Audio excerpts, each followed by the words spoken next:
Muito bem, pessoal. Então vamos lá, né? Continuando agora o capítulo 12, Clarividência e Clareaudiência, né? Do livro Nos Domínios da Mediunidade. Raul Silva, na sequência dos trabalhos, recomendou aos médiuns observassem através da vidência e da audição os ensinamentos que fossem naquela noite ministrados pelos amigos espirituais da casa. Celina, Eugênia e Castro aguçaram as suas atenções. Então, Raul Silva é o coordenador da reunião no plano físico, né? É o doutrinador ou médium esclarecedor. Então, ele está pedindo ajuda dos participantes da reunião para que eles percebam no final da reunião, através da vidência, através da audição mediúnica, né? Algum ensino que os espíritos possam passar no final da reunião. Isso é muito comum, até porque nós precisamos de algo que eleve o ambiente, que ajude a suavizar as vibrações ambientes, né? Que venham a nos facultar um retorno para as nossas casas em melhor condição, né? Porque depois de tantas comunicações, a gente viu aqui várias comunicações de espíritos necessitados, os médiuns estão extenuados, né? Ainda trazendo uma certa vibração de necessidade. Então, é sempre interessante a gente perceber, às vezes é uma criança, às vezes é um espírito já adulto no plano espiritual, que deixam alguma mensagem, algum parente, inclusive, né? Ou até um dos trabalhadores da casa, né? Um dos trabalhadores que coordenam a reunião mediúnica, que vem nos falar, né? Ou transmitir imagens, transmitir pensamentos, né? Clementino aplicou-lhe passes na região frontal, procurando favorecer-lhes o campo sensório, principalmente da Celina, da Eugênia e do Antônio Castro, né? Então, o Clementino, que é o mentor espiritual, coordenador da reunião, começou a aplicar passe na região frontal, que aqui é a região do superconsciente, o lobo frontal. Então, eles aplicam aqui nessa região para chamar a nossa percepção, para ativar essa região, para chamar ao que tem de mais elevado dentro de nós. Essa aqui é a região mais elevada dentro de nós, né? Então ele estimula essa região para que nós aguçemos as nossas percepções superiores, né? Não lhe seria conveniente naquele momento a clarividência e a clareaudiência demasiado abertas, explicou Aulus. Inclusive eles falam, acho que é nesse livro mesmo aqui que eles falam, numa outra situação, que a gente não pode ter mais de 30% da percepção espiritual. Mesmo os médiuns mais capacitados, mais equilibrados, como é o caso da Celina, a gente vai ver um certo momento lá, eles falam, olha, os médiuns não podem ter mais de 30% da percepção espiritual, porque eles correm risco de se desequilibrar. Porque o nosso cérebro, ele não foi estruturado para viver duas vidas em paralelo. Tá? A gente tem essa condição, a mediunidade nos permite isso, mas como relances, como momentos, como algo que a gente vai desenvolvendo com o tempo, mas que não pode ser muito aberto. Por quê? Porque o nosso enfoque aqui na matéria é a vida material. O Chico Xavier, por exemplo, ele falava assim, né? Falavam para ele assim, Chico, por que você não compra um carro, Chico? Porque ele vivia andando para lá e para cá a pé, né? E o pessoal, Chico, compra um carro, tal, aprende a dirigir, né? Ele falou assim, você está doido? Eu não vou saber quem que está encarnado e quem que não está encarnado, né? Já pensou o Chico andando de carro lá?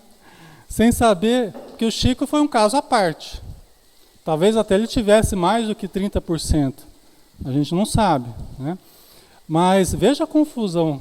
Eu já vi pessoas falando que andam no mercado se esquivando, às vezes vai ver não é ninguém. Ou está andando na rua, de repente pula alguém que a pessoa vê lá caído no chão lá, a hora que vê não era ninguém. Não é? Olha a confusão que vai gerando se a pessoa tem uma percepção demasiado aberta. Principalmente se ela não tem ainda preparo, estrutura para lidar com isso, informação, né?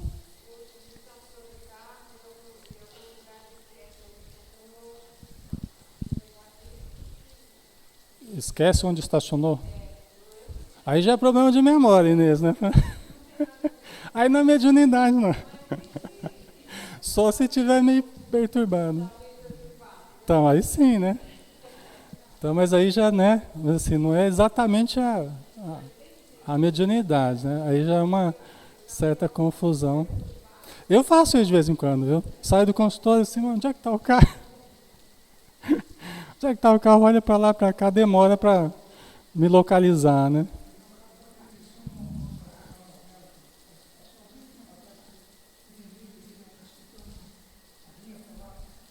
Quem na novela?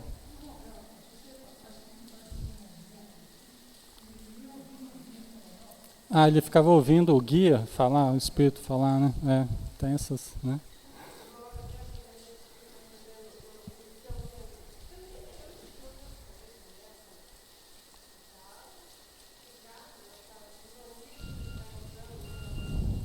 É, tem gente que meio avoado, assim, né?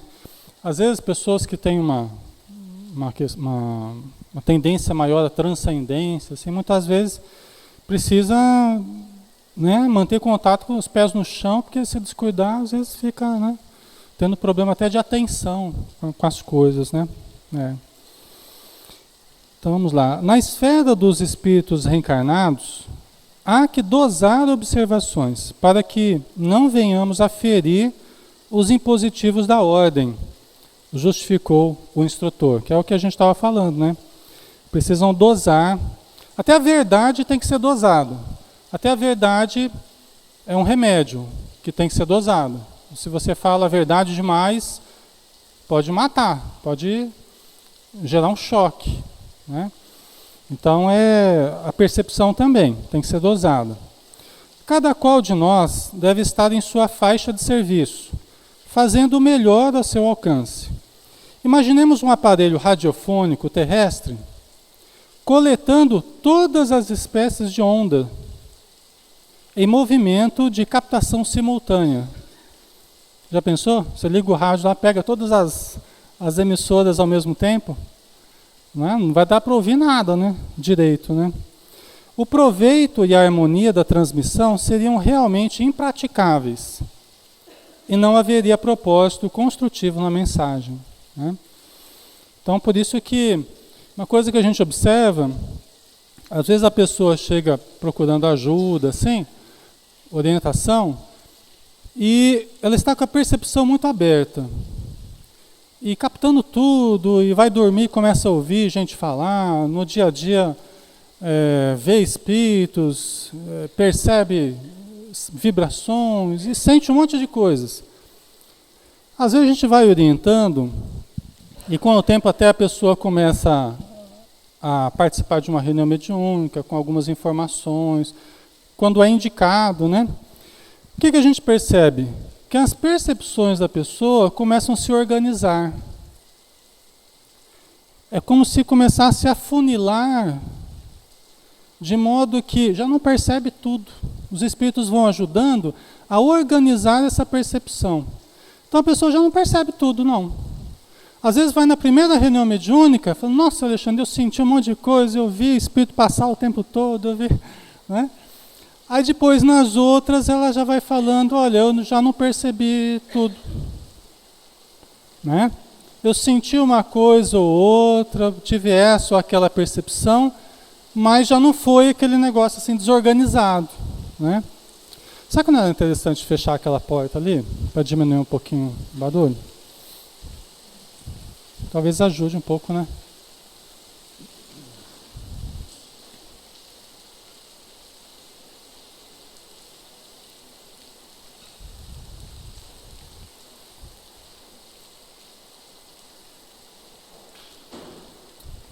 Acho que ajudou um pouquinho, né? Então, continuando. Aulus informou em seguida que há diferentes gêneros de mediunidade e que as equações do esforço mediúnico diferem de indivíduo para indivíduo. O ciclo de percepção varia conforme as pessoas. Cada um tem a sua maneira particular de empregar as faculdades medianímicas, né? Isso é verdade. A gente observa que cada médium é uma situação diferente. Embora os tipos de mediunidade, a classificação das mediunidades, não seja tão ampla, né? Allan Kardec estudou, André Luiz vai esclarecendo, né? E tem alguns livros didáticos que nos ensinam a respeito dos tipos de mediunidade. Psicografia, psicofonia, aí vai, né? Agora, como aquela mediunidade surge em cada pessoa e como ela lida com a mediunidade, aí é um caso à parte. Aí depende da estrutura emocional da pessoa, da estrutura cultural que ela tenha, do tipo de percepção que ela vai ter, né? E a gente percebe que quando a pessoa começa a participar, os espíritos começam a fazer uma espécie de treinamento com a pessoa. Treinamento de percepção, né? Eu só consigo saber exatamente das características daquela pessoa quando ela vai na reunião mediúnica, que funciona para mim como um termômetro, inclusive da percepção que ela tem. Às vezes ela está cheia de sintomas, cheia de problemas emocionais e tal, e a gente vai formulando algumas hipóteses, mas que elas se comprovam não só na reunião mediúnica. Porque ali é um ambiente controlado, onde a gente pode investigar com mais certeza, né? Não dá para você olhar para alguém e falar assim, você tem mediunidade. Estou sentindo aqui a vibração que você é médium, né? E não é assim, né? Então, que a gente conversar com a pessoa, aí ela vai falando uma coisa ou outra, tal, que vão funcionando como indicadores de uma percepção diferente que ela tenha. E aí a gente vai formulando uma hipótese que pode se comprovar ou não na reunião mediúnica, né? Aí quando a pessoa vai, às vezes ela fala, nossa, Alexandre, tudo que os médiuns estavam sentindo lá, eu que estava ali sentado à parte, tal, eu senti também, eu percebia também, né? Então aí vai funcionando como um termômetro para a gente averiguar. Provavelmente, no dia a dia dela, ela está sentindo muita coisa que não é dela, né? E acha que é dela. Nervosismo, né? Oscilação emocional, às vezes medos que começam a surgir, né? Até bloqueios, às vezes, que começam a aparecer na vida da pessoa, e que ela não sabe de onde que vem, aquela insegurança, aquela coisa. Às vezes é até devido a certas influências, né? Nós temos as nossas inseguranças, mas às vezes a coisa fica muito exacerbada, né? Fobias que surgem, né? Então tem vários problemas orgânicos. Então depende de cada estrutura, né? E à medida que a pessoa vai aprendendo e vai participando, e vai observando, e vai se beneficiando, aí a mediunidade, a sensibilidade vai se equilibrando, né? Vai canalizando para a reunião, né? E no dia a dia vai ficando menos sensível. Começa a dormir melhor, começa a viver melhor, tá? Mediunidade é sintonia e filtragem. Cada espírito, disse o mentor, vive entre as forças com as quais se combina, transmitindo-as segundo as concepções que lhe caracterizam o modo de ser. Então, olha só. Cada espírito, cada um de nós, vive entre as forças. Nós temos nosso ambiente psíquico, que nos caracteriza, e nós vamos viver entre as forças com as quais nós nos combinamos, nós nos sintonizamos, né? E nós vamos transmitir aquilo que nós percebemos, segundo as concepções que nós trazemos. Aí é que entra a filtragem, né? Então eu posso ter uma percepção de um certo espírito que está aqui comigo, que se sintonizou comigo na minha frequência, mas eu vou transmitir o que ele quer dizer através das concepções que eu trago. Se eu não tenho muita informação dessa área espiritual, se eu sou de outra religião, eu vou falar o que eu estou percebendo conforme a minha capacidade de entender o que está acontecendo. Por isso que às vezes as pessoas veem um espírito muito iluminado de uma mulher, muito iluminada, acha que é Nossa Senhora. Porque na concepção da pessoa, aquilo ali já se relaciona imediatamente com a imagem de Nossa Senhora. E no plano espiritual está assim de mulheres, por exemplo, de uma radiância maravilhosa. Né? No plano espiritual está cheio de espíritos altamente iluminados, sem que sejam necessariamente Nossa Senhora, com todo o respeito, né?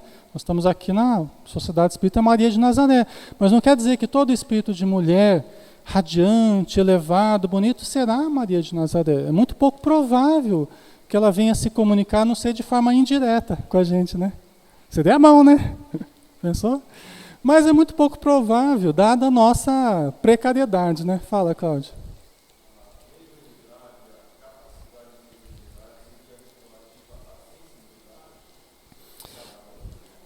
Repete, por favor, Cláudio.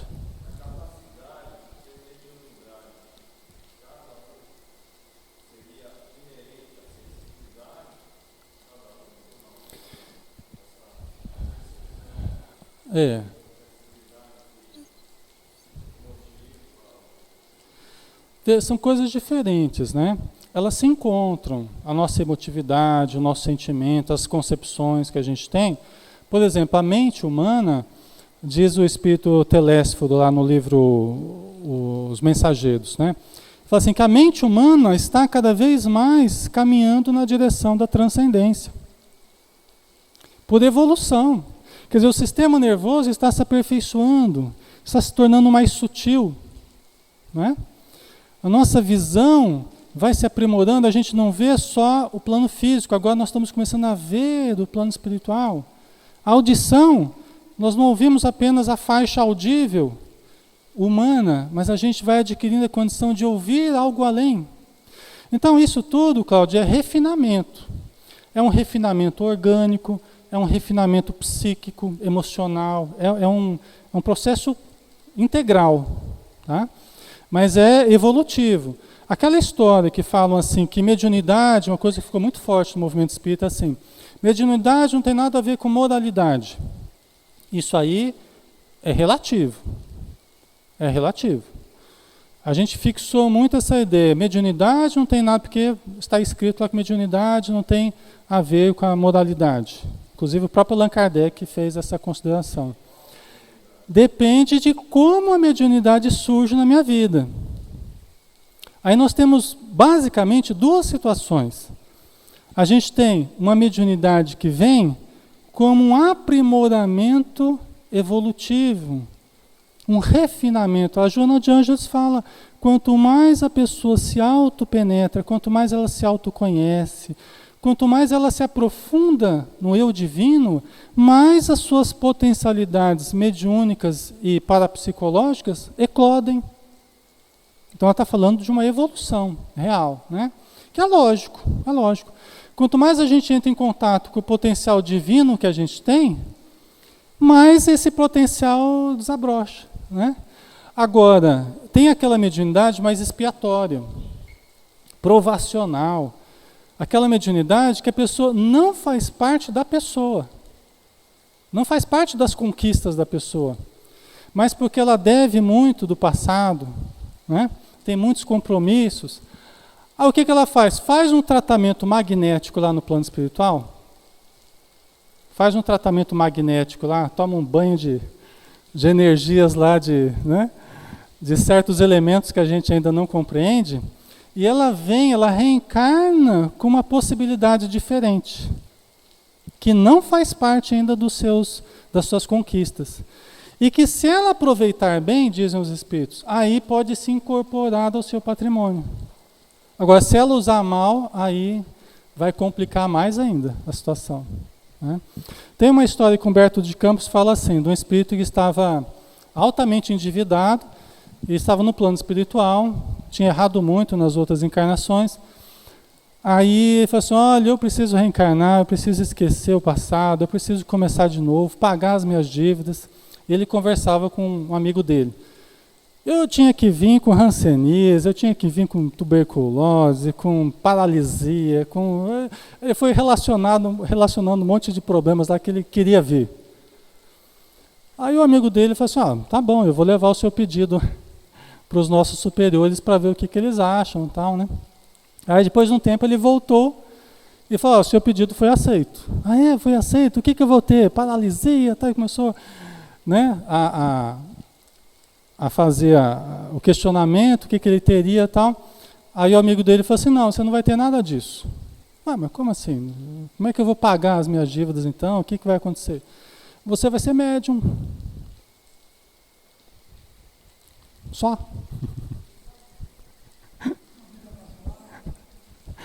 Vai ser médium só, né? Porque o médium, não quer dizer que a mediunidade é um sofrimento, é um tormento, não quer dizer isso. A mediunidade é uma coisa maravilhosa. Agora, quem é médium sabe, um dia está sentindo uma coisa, outro dia está sentindo outra, outro dia é um espírito acidentado, outro dia é um espírito que morreu pegando fogo, outro dia é um espírito que suicida. E a gente não sente isso, pessoal? Vocês que participam, né? A gente chega às vezes na reunião mediúnica arrebentado, né? E sai zerado. Ou quase zerado, né? Mas não é assim? A gente chega às vezes sentindo questões emocionais, sentindo questões físicas, e a gente sai melhor, sempre sai melhor do que entrou, né? Então, é muito legal trabalhar com a mediunidade. Só que tem a cota de sacrifício, de esforço, né? E a gente recebe muita ajuda, uma ajuda adicional enorme para que a gente possa produzir. Então aí que está a questão, a gente quer pagar com a dor ou com amor? A gente quer pagar produzindo, sofrendo, mas através de uma boa luta? Ou a gente quer pagar sofrendo, às vezes sem proveito para os outros, apenas para nós, né? Falem nisso.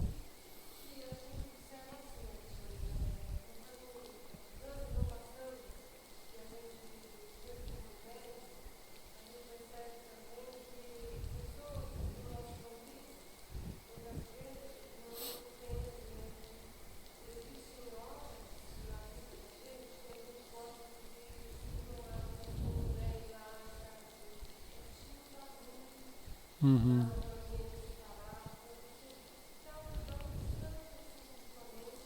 Mas Inês, se as pessoas não compreendem que a gente precisa desses momentos de um certo isolamento, de uma certa interiorização, aí nós temos que compreender as pessoas, na incapacidade que elas têm de compreender, entendeu? Senão a gente fica sempre esperando que os outros nos compreendam, e às vezes a gente também não compreende o outro na falta de informação que o outro tem, né?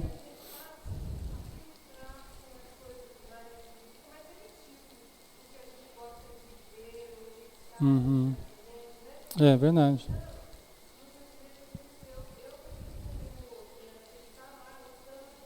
Uhum. Certo. Uhum. Certo.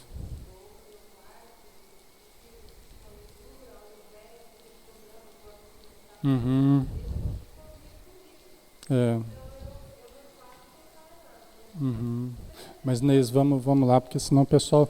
Até eu esqueci de falar que a gente está transmitindo online também. E quando a gente prolonga muito, o pessoal não ouve. Não tem problema, tá?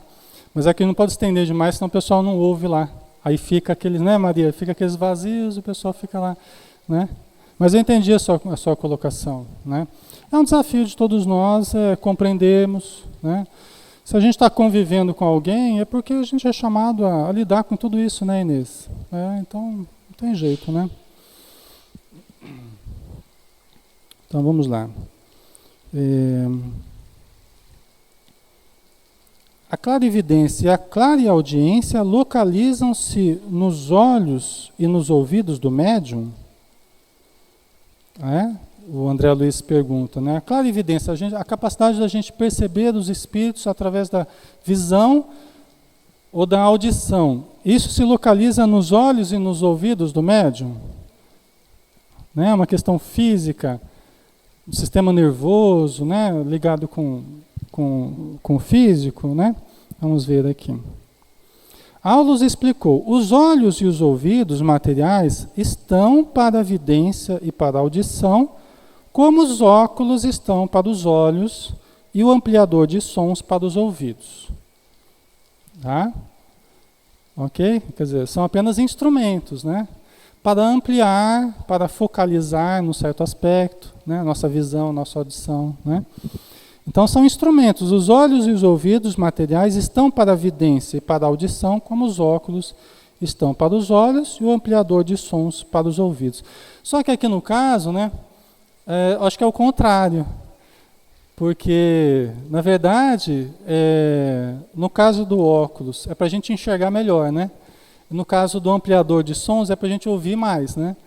No caso dos nossos ouvidos e visões, é para focalizar mais na matéria. Não faz que a gente perceba mais, faz que a gente perceba menos.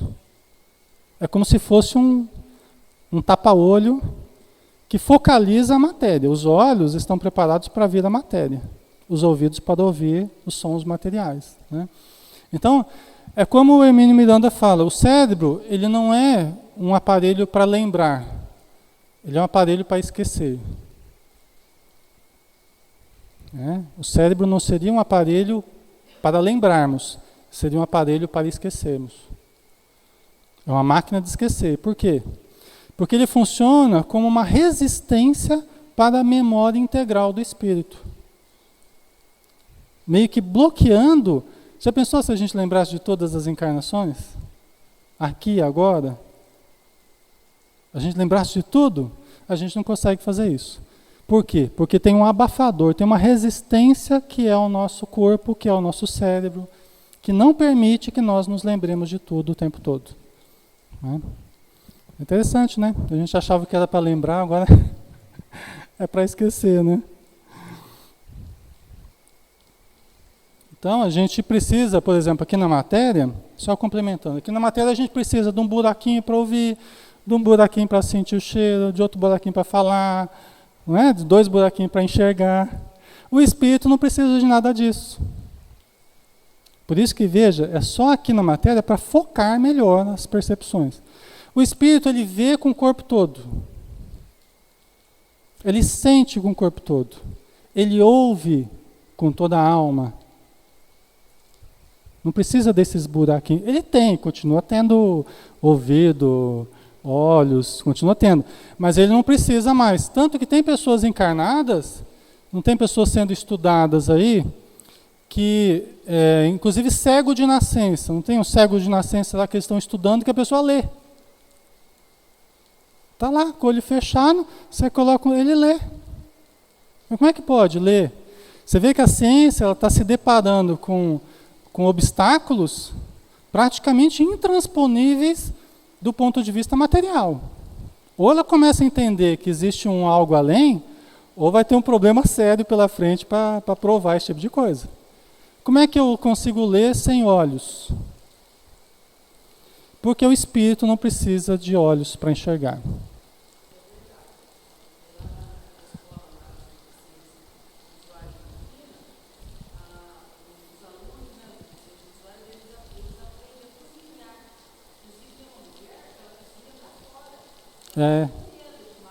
É deficiente visual, mas aprende lá. É o ILES lá? Onde?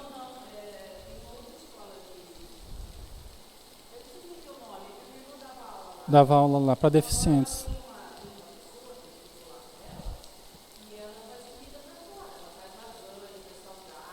Ah, é? Então. Pois é. Existe um aprimoramento de outras faculdades que ajudam, lógico, que ajudam, né? O tato, uma certa percepção proprioceptiva que eles chamam, né? Agora não é só isso, é um algo a mais mesmo. Por quê? Porque tem estudos, por exemplo, que a pessoa coloca alguma coisa assim atrás, por exemplo, um livro assim atrás, e a pessoa vai lendo. Tem estudos que demonstram isso, né? Então não é só percepção, outras faculdades que se desenvolvem, né?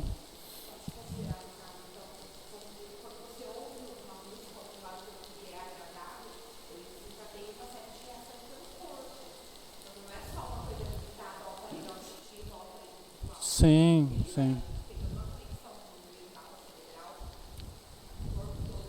Ele vai aprendendo a sentir e usar o corpo todo, e a percepção toda. Mas não só materialmente, também e principalmente espiritualmente. Veja bem, a mãe que tem um filho com dificuldade, paralisia cerebral, por exemplo, que a criança não consegue se comunicar com o ambiente, né? Até tem consciência do que está acontecendo, mas não consegue manifestar através da palavra, né? A mãe, de tanto esforço que ela vai fazendo por entender o que o filho está querendo, está precisando, ela vai desenvolvendo a telepatia.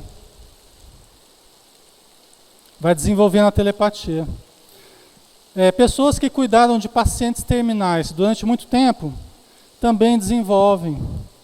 Por quê? Porque fica tentando entender o que a pessoa quer, o que a pessoa está sentindo.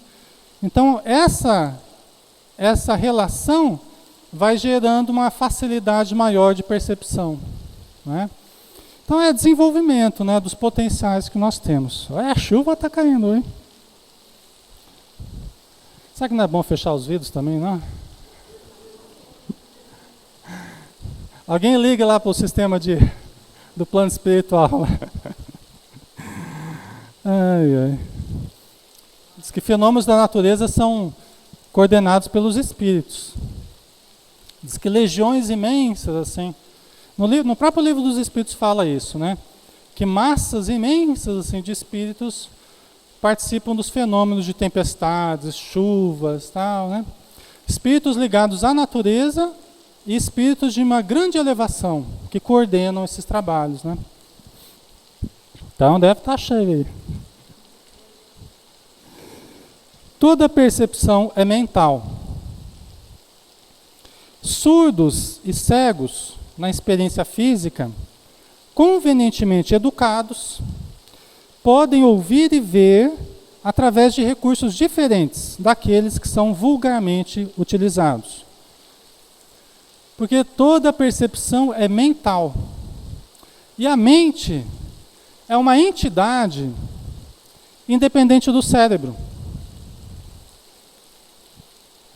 Eu tenho até uma imagem do corpo mental, que é uma esfera. O corpo mental é uma esfera de luz. Independe do cérebro. Às vezes, a mente e o cérebro estão justapostos.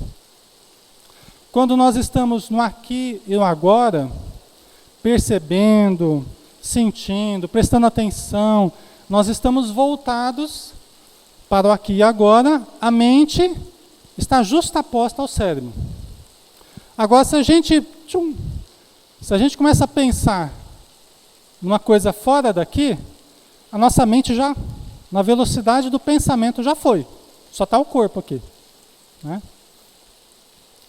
Por isso tem crianças, por exemplo, tem muito problema de atenção. Ou até adultos que têm muito problema de atenção.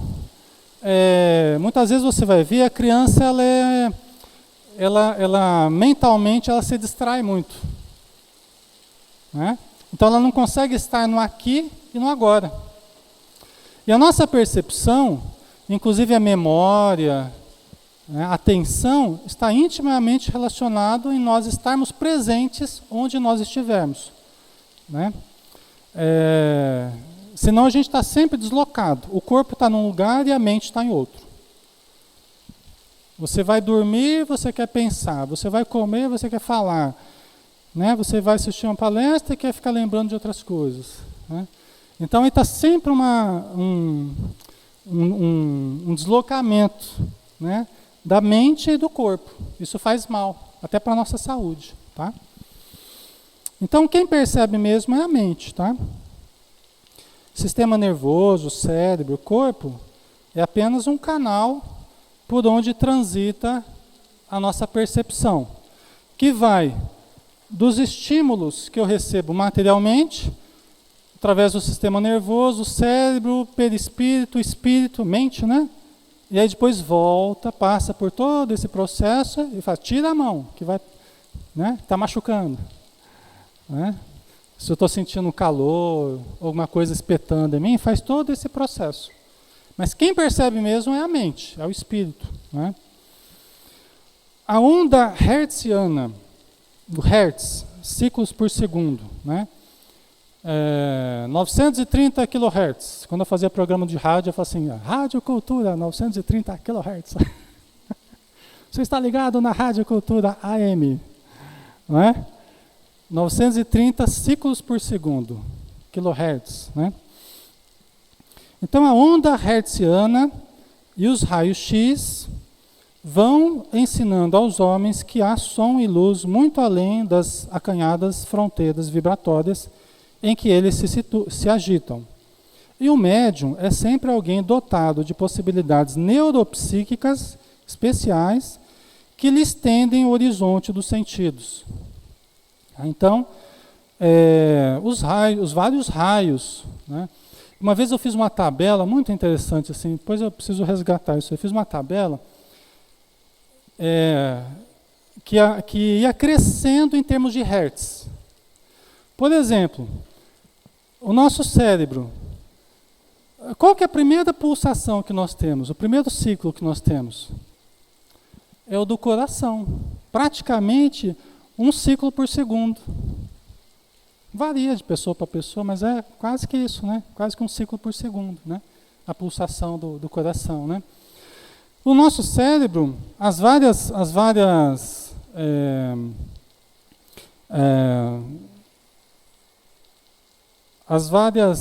fases que nós vivemos assim em termos cerebrais, vai aumentando o ciclo, tá? Delta, alfa, beta, né? Então vai desde ciclos mais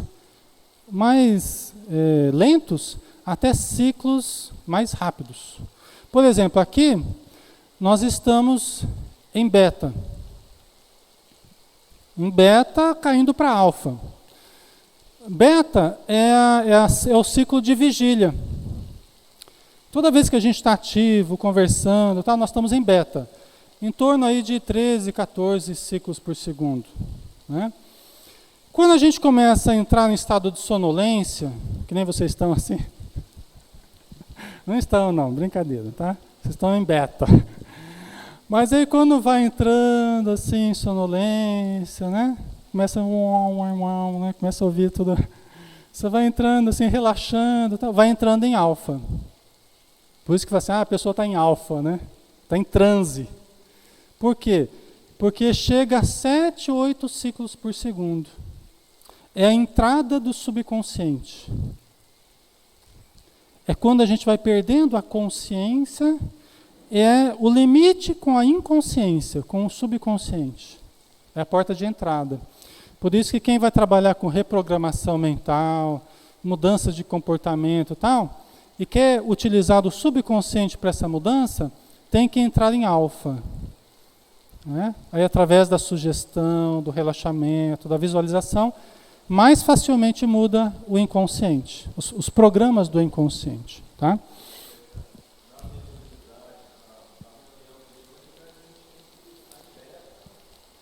Entra em alfa.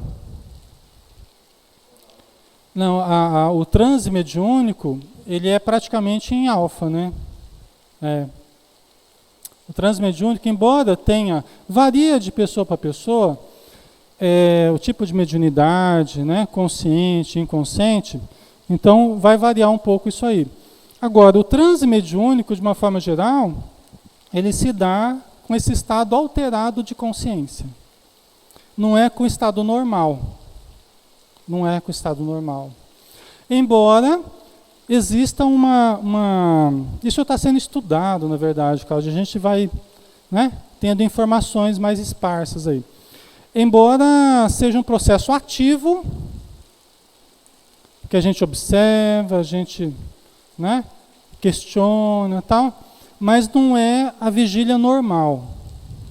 Não é o estado normal, já está em estado alterado de consciência. Tá? O esquecimento que a Rosana está falando, principalmente quando é mais profundo o transe, havendo o sonambulismo, a mediunidade inconsciente. Então, às vezes, quando é mais profundo esse transe mediúnico, você tem amnésia depois, às vezes de partes da comunicação ou de toda a comunicação. Você não lembra depois. Então, são fenômenos cerebrais e fenômenos mentais que a gente está aprendendo, a gente está conhecendo, a ciência está tentando investigar, né? Uma coisa que teve um estudo, poucos meses atrás, aí teve um estudo nos Estados Unidos que levaram vários médiuns do Brasil, uma universidade que eu não lembro qual agora, apareceu numa revista, e que eles fizeram estudos, inclusive sobre a frequência cerebral dos médiuns durante o transe. E uma das coisas que perceberam é que a mente, o cérebro do médium, no transe mediúnico, se assemelha ao do esquizofrênico. Né? Se assemelha ao do esquizofrênico. Só que eles falavam assim, os pesquisadores, depois ele voltava do transe, eram pessoas absolutamente normais, com todo o senso de realidade, né? Então era diferente da patologia. Tá? O Sérgio Felipe, né, o Dr. Sérgio Felipe, tem estudado em São Paulo bastante a mediunidade, né? Ele é ligado à USP e tal, e tem feito estudos bem interessantes sobre a pineal, sobre o cérebro na mediunidade, é bem legal, né? Então, não sei se eu respondi a sua pergunta. Né?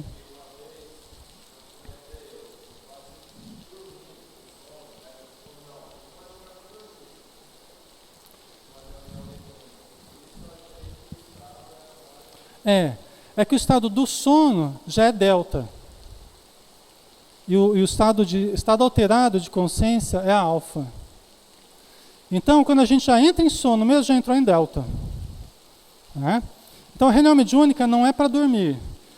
É para a gente aprender a se manter em observação, tranquila, serena, relaxada e tal, ativa, porém nem tanto quanto beta. Né? E não tão passiva e acomodada quanto delta. Tá? São coisas que só mesmo estudando assim que a gente pode ir passando para quem participa da reunião mediúnica, para quem... Por isso que é interessante que os participantes das reuniões venham estudar, né? Porque a gente pode aprofundar mais nisso, né?